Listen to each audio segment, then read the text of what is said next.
welcome back. Thanks for listening. So today I have a really special guest here, my wife. Just met her today. Just kidding. But no, really exciting because a lot of the times the what we've been recording, obviously what people have liked the most is when it's not just me and it's when my wife was on. And so really happy that she's here. She came to the office today, brought my son. It's been super cool. And we're here to talk about a few things, but it's also interesting because 8.5 months pregnant. And so, she says that we still have 4 or 5 long weeks before the baby, but I'm like ready like any second, right? To like baby's on the way, about to have a little girl. So we know it won't happen during this time of this recording, so that'll be good. But thank you for coming, lover. So we wanted to kind of give more insight on, of course, how maybe couples work together, how that maybe affects business or not, finances, or even people before getting married. Our relationship started a lot prior for us getting married, and it was important. It was important the way we approached it and how we grew and developed throughout months. Decisions we both made for our careers, then adding a person into the house, children, and stuff like that, and how that affected money, how that affected time, how that affected priorities and maybe spiritual life, whatever it is. And so, of course, when there isn't a solid team at home, I think it's a lot harder to really accomplish any goals.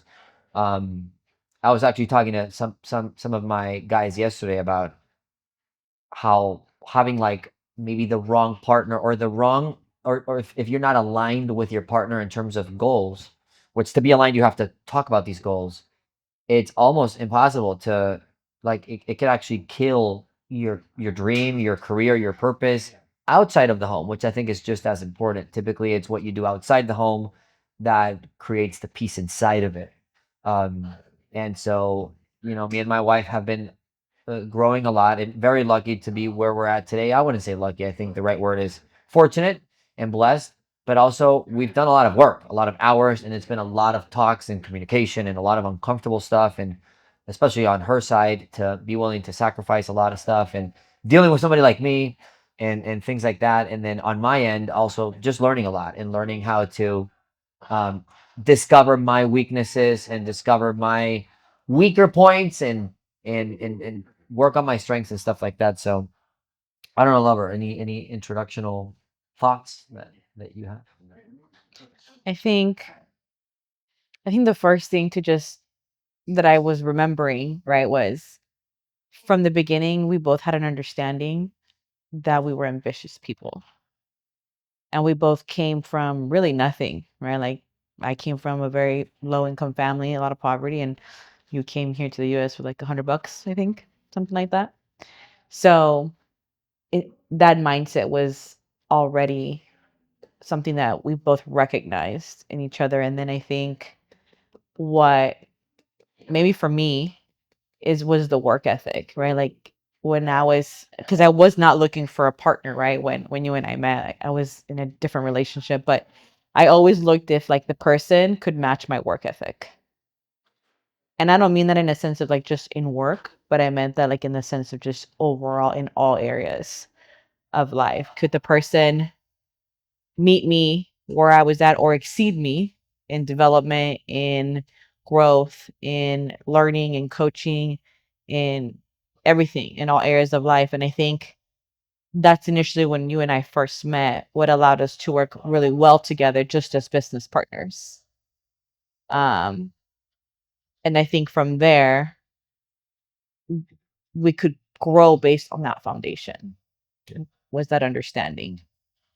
That was what it was for me in the beginning. And then you were super funny. And then what? You were super funny. I was funny. I am still funny. Yes, you are. You're funny too. So okay, so let's fast forward a little bit. So now we have a 2.5-year-old son at the time of this recording, a Yeah. negative 3 or 4 week old baby about to come out. That was funny. 5. 5 and 4.5.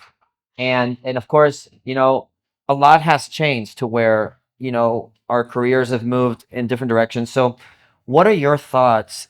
Because I know you coach a lot of ladies and a lot of a lot of the people in my business that you're dealing with the female and you're dealing with maybe guiding sometimes the man to like talk to their spouse differently. And I know you lately been running some of our book clubs and stuff like that, and it's mainly centered around women and how can the women, I know you talked lately about somebody talking to you, some one of your mentors talking about how the women can kind of give like fly, what is that? The flying thing analogy you gave me? Can you talk about that? Yeah. So the analogy was used as if you look at an eagle, right, which is one of the birds that can fly the longest and is the strongest. What is it that the eagle has that any other bird doesn't, right? Is it the wings?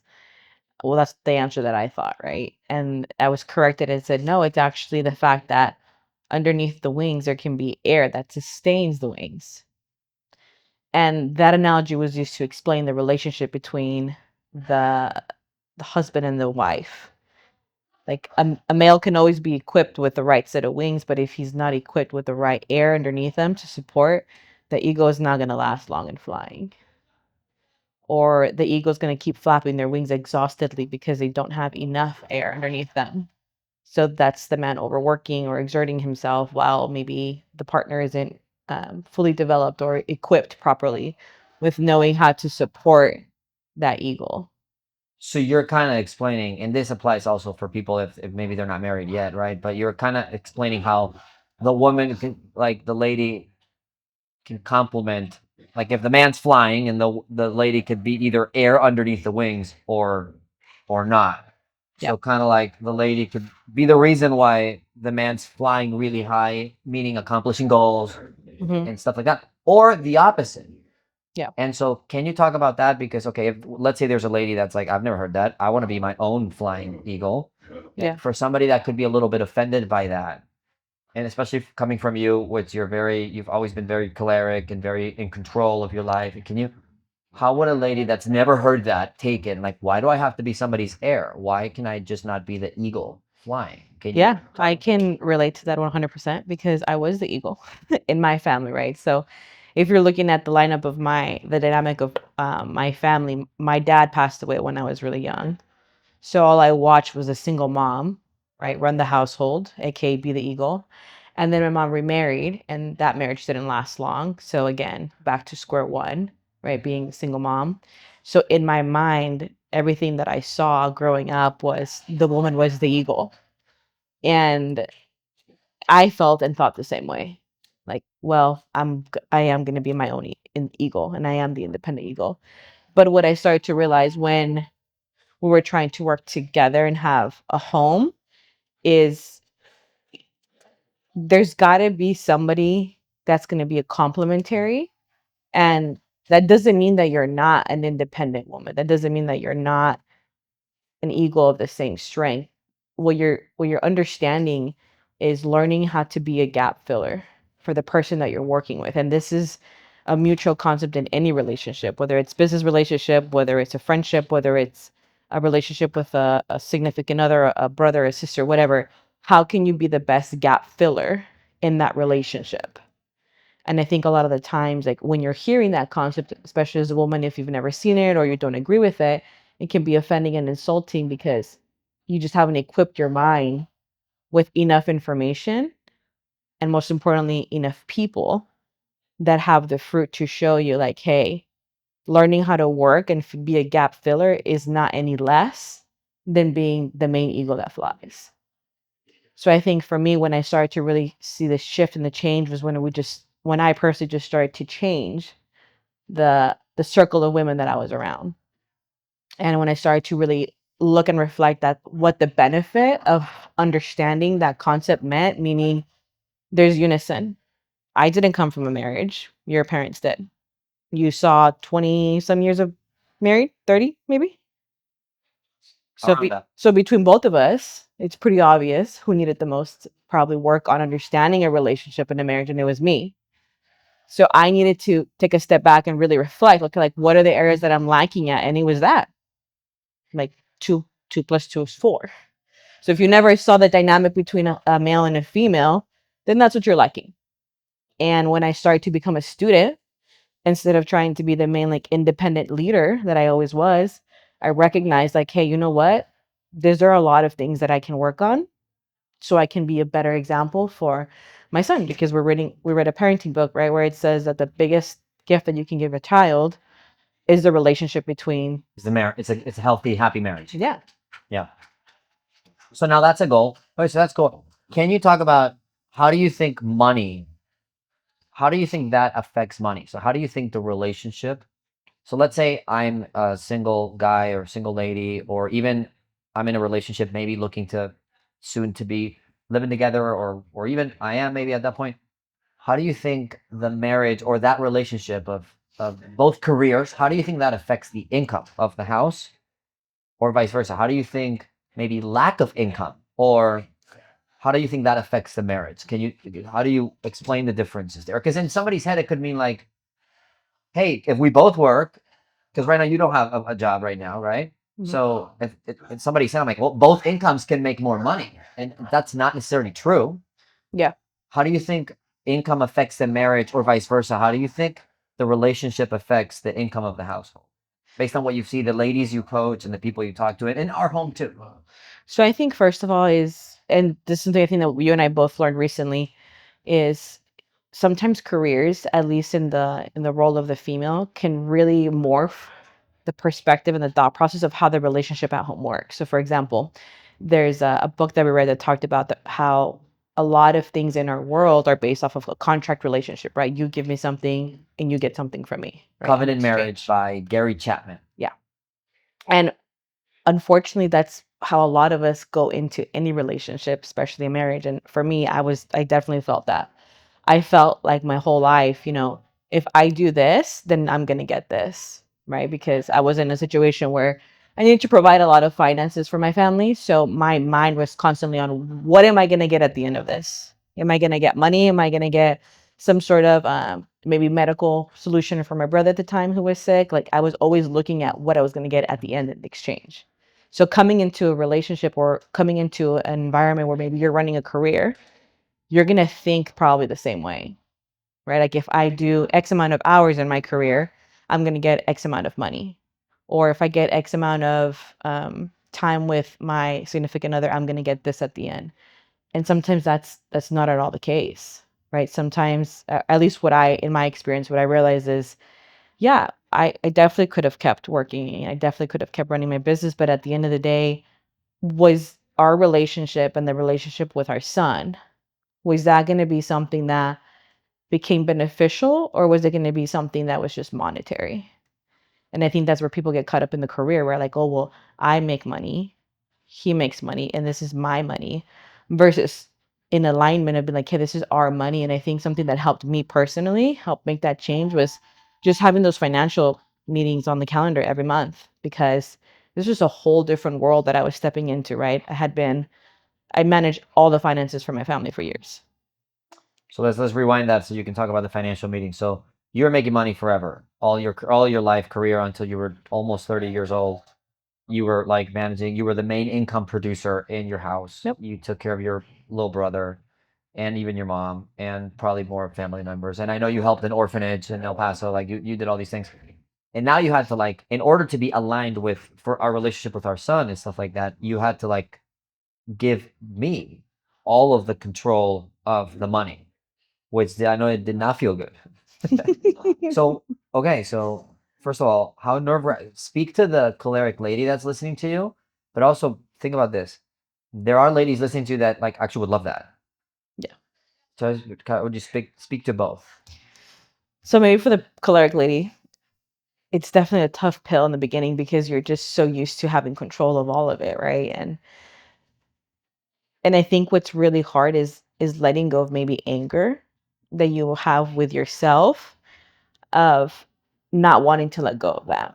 I know that's something that I definitely struggled with in the beginning was I felt angry at myself for maybe putting myself in that situation where in my vision, right, my thought process was always I was never going to get married because I never saw a good example of what a marriage was supposed to look like, right?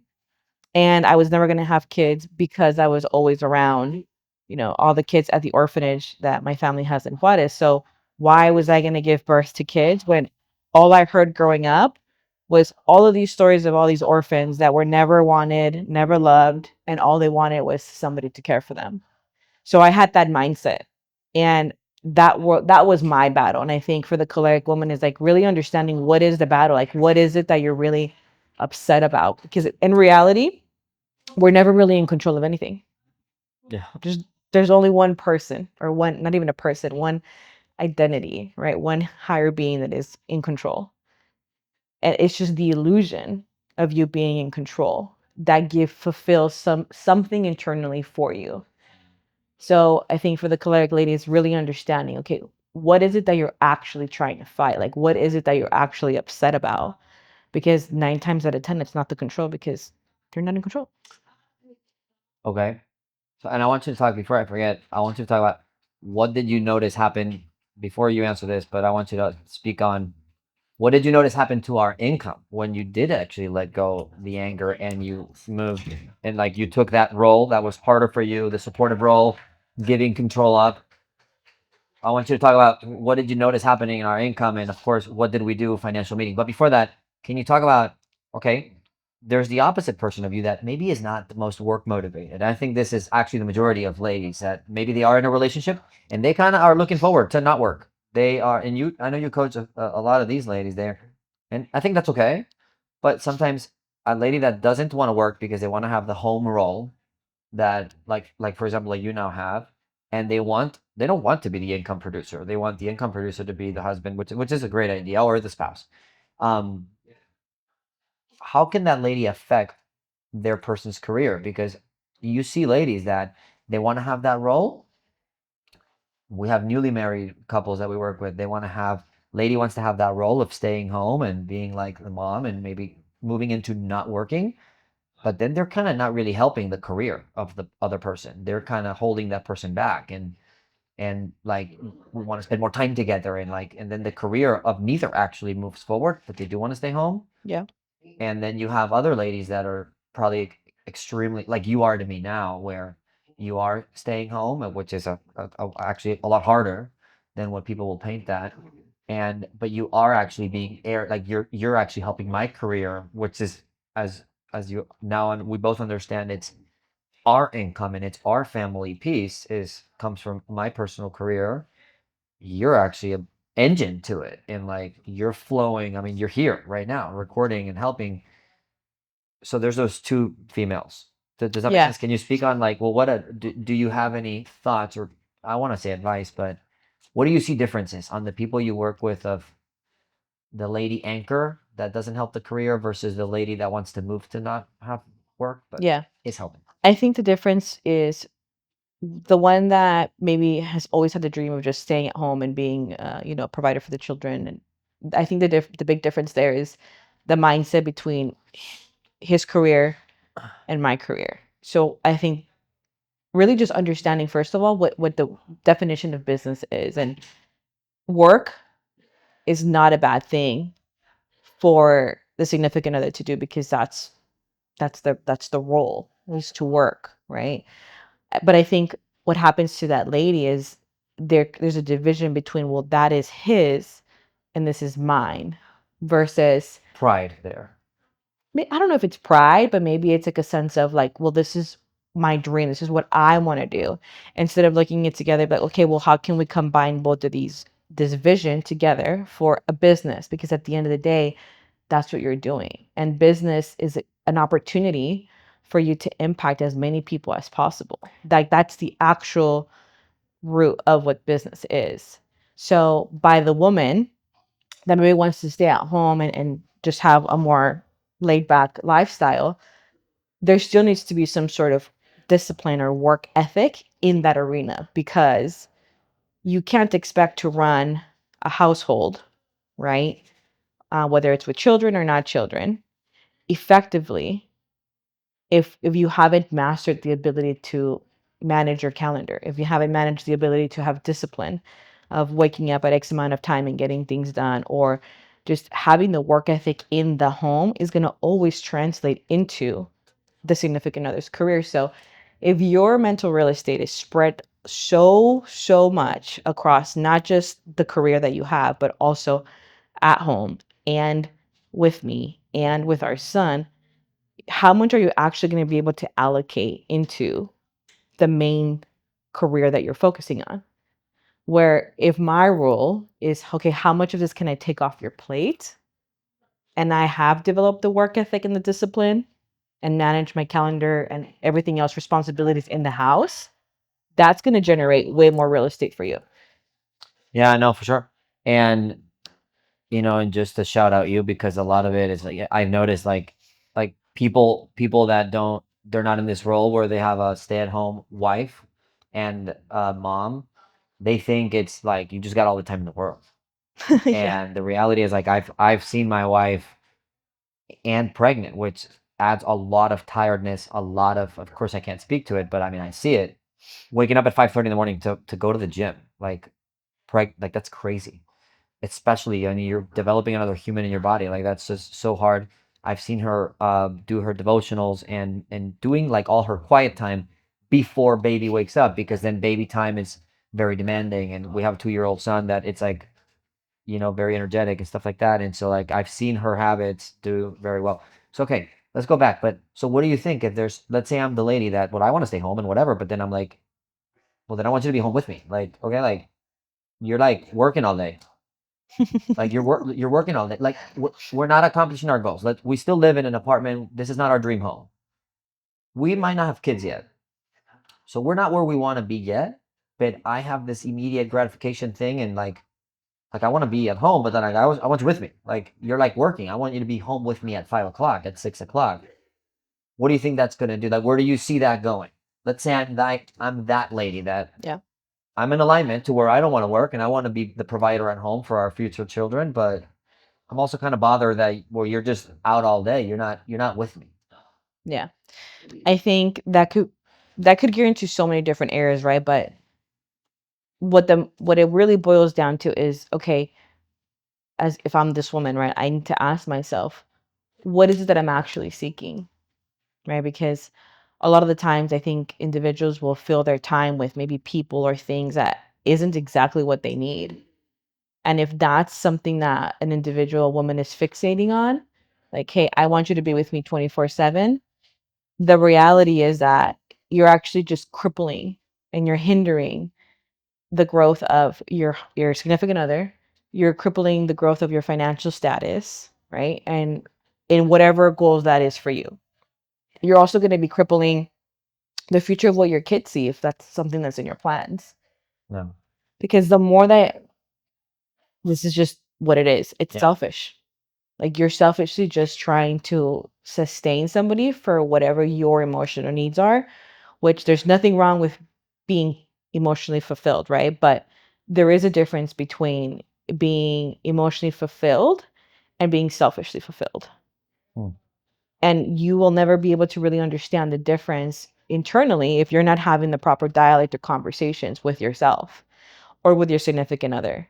Like if you're going to be together, then at least make it productive time, right? And I think what also happens is when you're spending so much time together, you start to lose value for what actually that time together is generating. Yeah. So like if you and I sit on the couch all day and we watch all the Star Wars episode movies, right? Which would be a lot. At the end, what did that 24-hour period, Yeah. There's no. We're just gonna get fat, especially me. like, yeah, like where is that going to get deposited into? Yeah. No, that's what I mean. And that is good stuff because I think a lot of people they just want it now, but they don't like. There's a price to pay, which is typically There is. pain, time, and like there's got to be a transition. And I think a lot of people live in this delusional world to where they can have something that they've never really worked for because they're entitled in somehow. So anyway, so you did make the transition and you gave up a lot of your, like you said, you were angry, and a lot of it was me as well, causing you to be angry. So I appreciate you taking responsibility, but of course I was involved too. But you eventually did make the move to where, hey, I am going to fly. I'm going to be heir for me, and you made that like you gave up your economic seeking control so that I could have it, and I'm responsible for that. What did that do? Like, how did you do that? So I know you talked about calendar stuff. What helped you? And also, what did that do to our income? What did you notice there? I think it's negotiations, and negotiations only come from communication. So for example, going back to like the example that we just talked about, there is a way that you could potentially have all the time with your significant other, but in a positive direction. Okay, maybe we're sitting in the same living room together, but we're both reading and we're still together, right?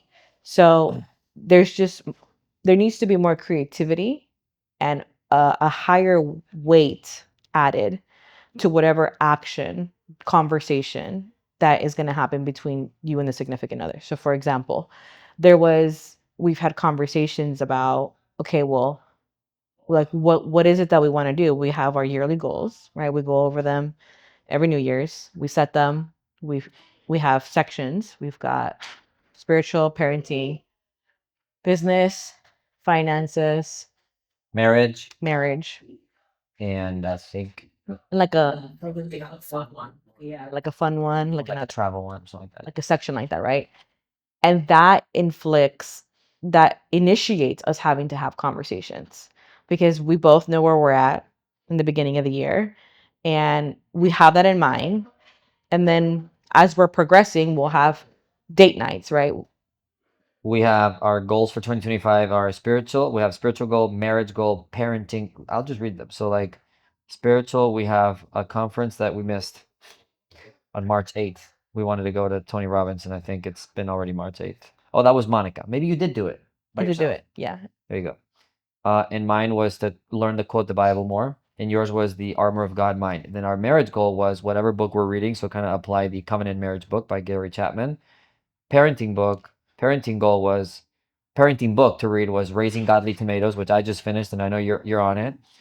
And mine was learn to discipline with more love and care, and then learn the lessons from Leo for our second baby. Yeah. And yours was to foster strong. You just have so much smarter goals than me. Isn't that funny?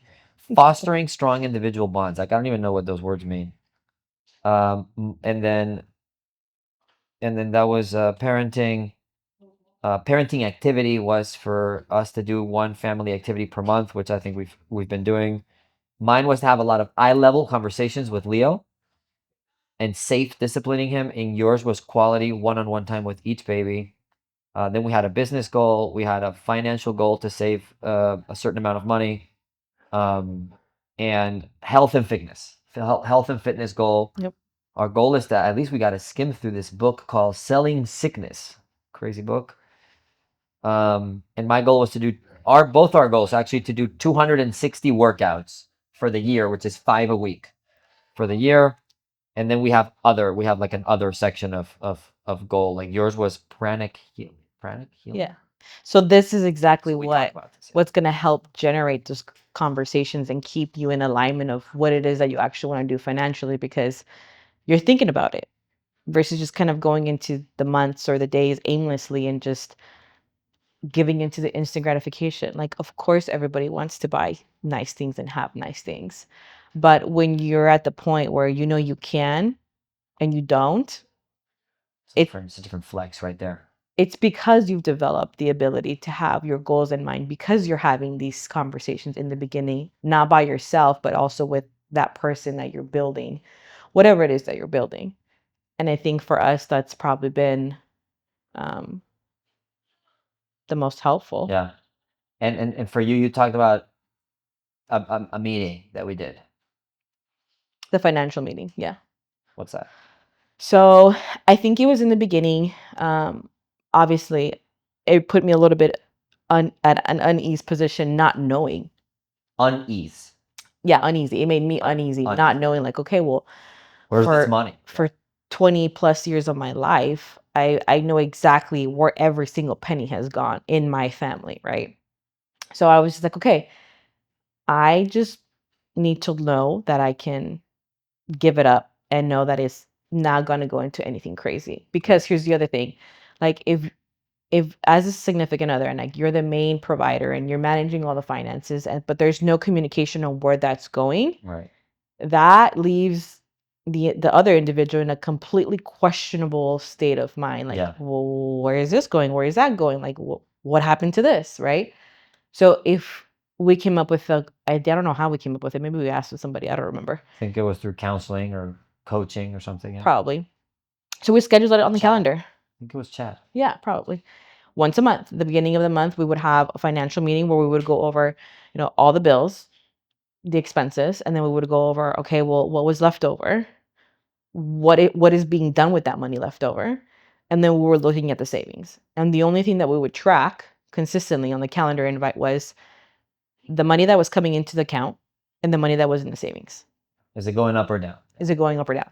And it sounds like a meeting, but like I want for everyone that's listening to know, like anyone can do this. Like it literally took us some days. It would take us like 5 minutes. Like it was Yeah. like we would just open the bank account app and we would look at it. And if it was like normally the goal is like there's more money each month, right? If we're on track for either our savings, checking account, savings account, and we were like, is there more or less money? And if there was less, we were like, click and just scroll and look at where we're like, oh, Yeah. we did do this, we did do that. Okay, so we were looking to see if it made sense or not, and that's it, right? Like it was like a 5 minute meeting, like After that didn't come that natural, right? Like at first it was me asking a lot of questions like, okay, well, how much was this? Where was this? When does this get paid? Just me getting the answers that I needed to have peace of mind. And yeah. Eventually it was easier, right? Like Yeah. that's cool. But it did have a lot of the first thing I think was just creating a safe space where either party could ask questions without one getting offended, and then two without creating conflict and not resolving it in dialogue. Yeah. Because there was moments where there was times where it would take us maybe 30 minutes to an hour.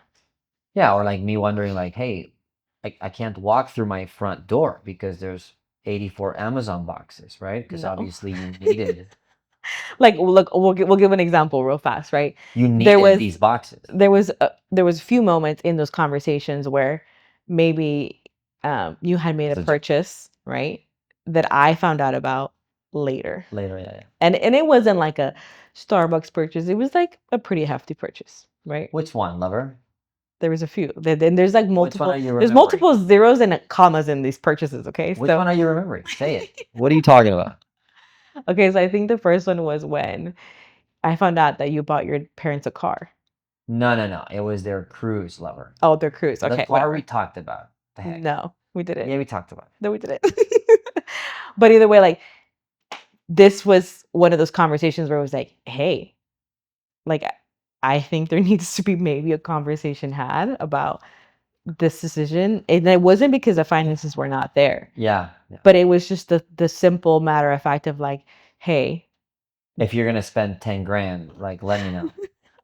Yeah, and that was on me. So like a lot of it was just even we had, and that's I think important. We had the money. It still matters to talk about it, right? Correct. Because it's the peace of mind, not the actual. We were past the point of, is my husband responsible with money? We did have proof that we were good, responsible with it. That's not the end of the financial conversation, right? Right. It's okay, but let's just talk. Like it's just she would never say no to buying my parents. It was I think my mom's like cruise of her life and like it was their anniversary or whatever. Like she would have never said no. It was just the fact like, but why would you not tell me? Right. And in my head I'm like, I've never had to, just like she's never had to. For me, I was like, I've never had to tell anyone, and it is a financially responsible thing to do. But of course, it's me learning to fill in my role as a also this is our money now. It's not. This is where I made the comment of like, hey, just think about it this way, like you're gonna have a better relationship with your financial accountant for your business than your wife. and that doesn't mean it. What I meant by that was not that again, we're having to ask for permission, but it's just the dialogue, like the communication. Like on the flip side, how we fixed it was when we bought my mom a car, we had that conversation, right? Like, and there was back and forth of like, hey, like this is the one that we're looking at. This is kind of how much it's going to be. This is how the process is going. Like it was an ongoing touch. There was touching points throughout the whole thing. For sure. And you were right for all of that. And I wasn't. And I remember thinking like, well, I spent 10 grand on this cruise, but like, what about the $98 of all the Amazon boxes? And then there was no way I could win this battle because like there's no enough Amazon boxes to be $10,000. But we But wouldn't have never gotten to that point, and we would have never started with the small conversations about the finances very early on. And I think that's the part that people skip the most is like they're they're not equipping themselves to having those small baby step conversations on maybe things that seem like they don't matter, like groceries, like bills, like money saving, money spent, where is it being allocated? Because they're not thinking bigger picture of how those conversations are going to later impact yeah. And I the think one thing financial that growth. matters, just to zoom out here on this convo, I think one thing that matters is like we're doing good financially. We have plenty of money saved. We still talk about it. And then there's people that are maybe starting their relationship and they don't have any money, Yeah. but they don't talk about it. Yeah. And so it actually Or worse, they're still living in two separate mindsets of his money, my money, yeah. and they're acting, well, I'm going to swipe this card because it's my money and I'm going to buy this because it's what I want Yeah. versus unifying. Or even if they're dating and they do have separate money incomes, but they don't speak about it, and it's like it's funny that like the less money probably somebody has, the more they should like probably dialogue to budget. Yeah. Hey, like, well, we're not gonna live in that apartment, or we are gonna. Let's like, hey, let's hey, where are we gonna be a year from now? And I think we did that, right? And I Yeah. think We that did meal prepping. We would budget. We lived below our means for a long time. hmm Still do. I hated meal prepping. She would make Yeah. me do all the yogurts, bro. Like I'm doing all these I did all the yogurts. cooking. She did do all the cooking, You but would I just have to put I the yogurt in the I container. did the yogurts. It was terrible. I'm like, I'll buy these yogurts. Like I can afford the yogurt. Anyway, it was great. So just to pivot here a little bit, to bring it to an end a little. That's great. So like all that money to, and of course, I mean, you obviously make really good decisions like marrying me. Like you're really good. That's funny. I wanted to figure out where can I say that. And so it's like live. Um Great decision maker. I mean, I was a great trainer. Trained you well. Yeah. No, that's funny. But no, okay, so pivoting a little bit into like and so we talked a little bit about money and marriage and stuff like that. So how do you think like the relationship affects, so let's say now let's talk more about the relationship. Like we were obviously our first year of marriage we were doing really bad, and you and I, like our intimacy and our emotional connection was just not really good. And of course everybody has their own story, so everybody listening, they have their own story and we can't relate to everybody, but it was just not necessarily good, and it's developed to be good. Like, but I look back and I'm like, whoa, dude, we've worked a lot of hours. Like there's a lot of like Yeah. almost like if it was a job. Like Yeah. we've done counseling with Chad. That was like a paid thing we did like every week, 1 hour every week. Then we also had David that would come to our home, and one of our pastors. I think Scott they and were Susan. rotating the pastors to be able to handle us. Like we had Scott and Susan. Scott and Suzanne, another couple that was guiding us through like our marriage. Like there was hours that at night we were spending, 8 o'clock on Mondays, I think, and then we went to re-engage. Like we were on a premarital course, and we got married during that transition because we found like a good day. We No, got married, because and then we John moved, was in town. and then they moved us from premarital to re-engage. Like we were just married and we're already having to re-engage. Well, that's how bad it was.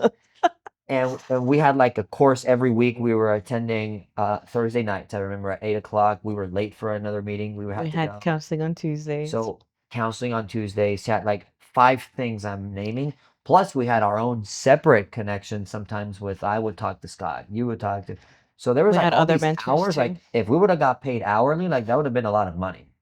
Yeah. And we were spending a lot of hours, and it really was for overall the goal was like our marriage to get better. So like how important do you think that was, and how do you think that affects like the all these relationships of people out there that, because what I see is a lot of dudes that are not growing what they can because they feel ashamed because they're going home to a crappy situation. And like, and Yeah. I actually think the man is more a lot of dudes there, they're more entrepreneurial that what they're behaving, but they're either staying home or not really doing anything because they're like, well, if my relationship is bad, I don't really care. Yeah. Because I remember feeling like that myself, to where I I was in a very selfish mode when things were not going well between you and me, and I was not getting like my love tank filled through in my marriage and my relationship with you. I didn't give a I didn't give a dang about business. I didn't care if this would fall apart. I was not recording. Yeah, because it's like I don't care. Like if my relationship isn't gonna go good, I don't need the money. I don't actually really care. So I think a lot of people are in that spot where like they actually could be doing more. They want to. They're just like there's that thing inside. They're like, well, I don't care, and they don't talk about it because they're not. You're not gonna go spreading out the word that your relationship sucks at home, or you're just maybe it doesn't suck, but you are unhappy with it. Like Yeah. we were living together. We had a son. We had love for our son, and we actually had good moments. I'm sure during that time, but we weren't happy. Yeah. So it took months and maybe years of that until we're in a better spot now. What would you say? What would you say about that? Like, how important was that, and how did that affect income, and how did that affect everything else? I think it's the primary root of everything. And I think when you were talking about that, it reminded me, I don't know if you remember, I don't know who told us. Maybe it was somebody told us. The reference was, and this comes from the lack of not knowing this just comes from the amount of broken homes that so many of us come from, right? Mm-hmm. That we don't ever actually see what it's like to have two different worlds collide. I don't Yeah, who remember who was that? said that. I think that might have been Chad, or no, maybe David, because David really Maybe David. connected with you because he was Mexican. So what he meant by that was, you're gonna come with your world of Of whatever, traditions, of things that everything, I believe in. Yeah, everything, even the way from how you respond to conflict to how you have resolutions to how there were so many things that you're gonna come with, right? And then there's my world of things that I come with, right? I can never be really completely different. completely different. So it's two totally different things. And now you're combining those two worlds together and then there's a huge collision. Yeah. And now you sleep in the same bed, and you are supposed to eat at the same time, and you're supposed to love each other, and it's supposed to be every day. Yeah. So just So imagine two cars yeah, and they're driving straight at each other. And then you have this huge car accident collision. yeah. And It it's was a little worse for us, for sure. maybe it flipped and it rolled a Oh couple of yeah, times. But that's what happens when you're unifying. And again, this could be applied to anything. It could be applied to like a marriage. It could be applied to a relationship with a business partner. It could be applied to family members, like whatever. It's two different worlds colliding into one yeah, to help that relationship to foster it. And I think what people lack and don't understand is that if we can never get good at understanding your world, doesn't mean that I have to agree with it, right? But what it does mean is that in order for me to be able to continue to have a beneath surface level relationship, I need to understand and I can disagree, but I can't accept you if I'm judging you because you're in a different world than what I am. And I think that's what all of that work did, right? It was us understanding each other. Didn't mean that maybe we agree necessarily with how we process things, yeah, right? Like I know in the very beginning for me, I never ever had to think about what my emotional needs were as a child because I was on survival mode. yeah, I was trying to just have my family survive financially. So in your world, you had a better understanding of what you needed emotionally and you could talk about that where I didn't. But that didn't mean that you were going to judge me for it, right? It just meant that you accepted me for where I was at in that moment and I was doing the work to get better yeah. for those two worlds colliding to be able to work in unity. And I think to add to that, it's not your world and my world colliding. Now it's also your family and everything you come with, Totally. your parents, brothers, all friends growing up with, those people that are Yeah. sticking around from your neighbor, and then mine, Mm-hmm. and my college, and my this, and that, and all of those worlds less because they're not at Thanksgiving and at everything, but they are in the Yeah. world, they are in your group chats. That those worlds are also colliding in one, maybe at the wedding or at the, and so okay, of course what do you think people are doing? Because what I notice is most people, even with their boyfriend girlfriend or and even people that are looking for that, or even married people, they're not. Probably most people are not like what you and I were doing. We were literally putting 2 to 3 hours a week of like actual counsel or like actual help with a better marriage than us, a professional that was helping us. Plus, we were doing another probably 2, 3 hours a week of actually reading and self meditating to improve each other. Yeah. We were doing that. So I believe, and I might be wrong, most people aren't doing that. What do you think they're doing instead? What's the man Unfortunately, doing? What do you think the man? What do you think most people are doing, man and male and female? I think they're I think they're trading for the wrong thing. So for example, like if you're not seeing anybody in your circle that's having a successful, fruitful marriage, people then the male ends up trading that time that could have been invested into something better for a different activity. Whether it's maybe out drinking with their buddies, Yeah, maybe out going to some baseball, football game and wearing a jersey and just meaningless hobby or whatever. yeah, scrolling on social media, or they're trading that time that could be used for something else to improve either their marriage, their parenting skills, their business skills, their self-development skills. They're trading it for something The else. time that they should be that like the whatever that makes them unhappy, which again is typically the relationship, instead of improving it, which is painful. Like man, I remember reading books about like I remember I don't know what book it was. I would have anxiety when I would pick it up. Yeah, I I remember remember which one. reading this book and I'm like, dude, I'm like, and it was like so painful just to read. But yeah, I think you're right. People are using that time instead. They're drinking or they're feeding their own selfish hobby. Like if they're a car guy, they're on cars. If they're a The gambling reality guy, they're is gambling. they're just doing everything to avoid communication.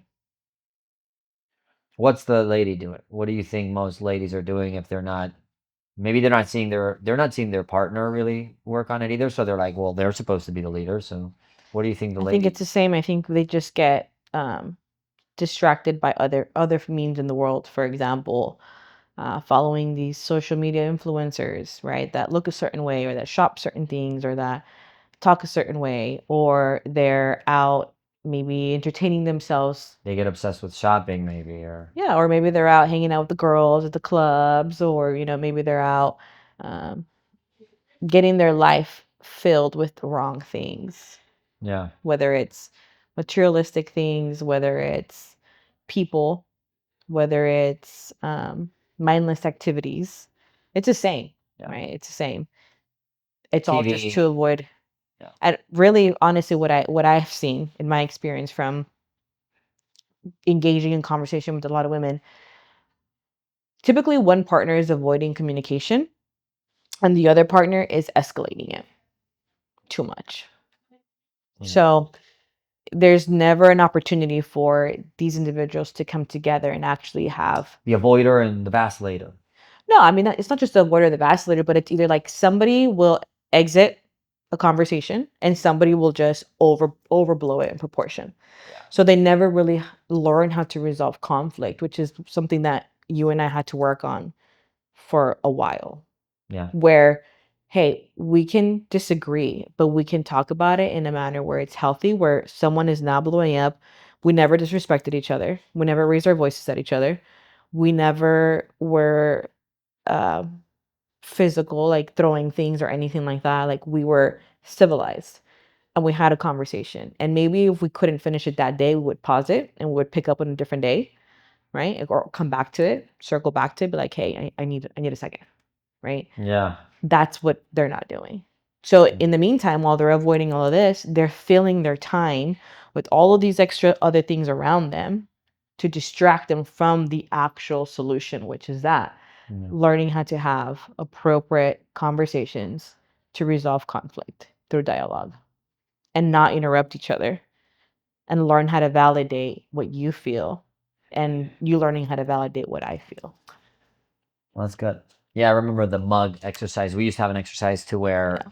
it's so hard. It's so simple, but when you actually do it, it's so hard. It is so So it was hard. the mug exercise. So we'll use a cup. So it was, and we learned this through therapy, and we've done it to multiple couples, and you realize how difficult it is to where if I have the talking mug, so I would explain what I'm frustrated about. For example, hey, I'm frustrated about the fact that you spent $98 every day on Amazon. And so that pisses me off because this, and that, and if I feel really left out. and then you don't use many of these things you buy. And then I would keep the mug, and now she would have to repeat that, and I have to validate before she can respond. So she's not allowed to respond. She's now allowed to say Or interrupt. or interrupt. Now she would say, Richard, what I hear you say is that you are frustrated because I do so. And if I like the way she understood, then I say, yes, you're good. Here goes the mug, and now you can explain what you're frustrated about. But more than likely, the mug doesn't go back that easy. It It's normally doesn't. it's like, no, no, that's not what I meant. That's not what I meant because Or there's interruptions. yeah, because and then dude, it could take hours. And I remember that was very helpful for us. And you need a third party sometimes You do because need a third party the to third party mediate. sometimes it was a third party and we needed also a timer because it was like if not we can be there forever and it was like no Yeah. you're never going to understand me. And we're just gonna pause. So a lot of that. So I think a lot of that happened. So anyway, I think that's great, Lover. Thank you. Great stuff. I think this was great for people to hear, and I think you know for everybody that's listening, like of course, look, there was moments in our relationship like now we're doing so good, and I think you know we can still improve so much. I downloaded the temperament test, Oh, cool. and it's like $200, but I didn't do it on the spot because it's like 50 minutes, so I wanted to give it time, but I'm gonna do it. Okay. And we have like a pastor that we met recently. He married one of our friends, and he said, "Hey, your marriage is going to go to the next level when you do this course." And we're going to do it now that we're in a good spot. I think it's also important that you keep feeding the thing when it's doing good. I think that's actually going to be probably the best thing we do.